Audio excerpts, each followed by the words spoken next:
we're talking about paint care, there's really two different types of situations that we're dealing with.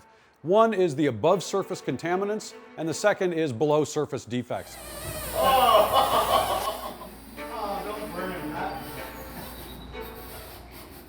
So we've most likely got some paint overspray on here, but this should be really smooth and not noisy like this. So we're going to use some nice detailing lights, and with all the metallic in here, it's a little bit difficult to see. This truck, we had some paint overspray issues, but for any car driving down the road, there's industrial fallout, there's road grime, you've noticed your tires as they get old, they wear down. That rubber has to go someplace, and it actually kind of comes off with little tiny, almost like dust particles of rubber, and it goes up in the air and it comes down and it lands on your car.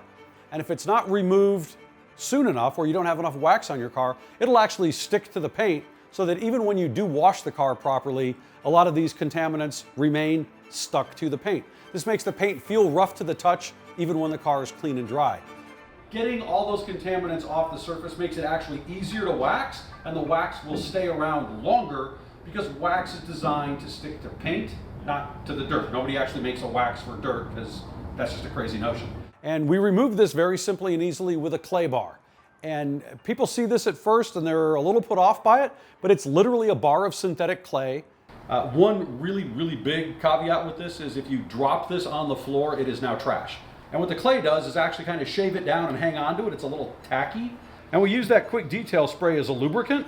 And all we do is wet down an area of the vehicle, and then we just lightly rub the clay on the paint and let the clay do its job. And it breaks down these little tiny particles of stuff. So clay won't remove swirl marks and scratches and oxidation, because that's all below the surface. It only acts on the stuff that sticks to the top of the paint and makes it feel rough. When you're done claying the car, you should be pretty amazed at just how smooth that paint feels.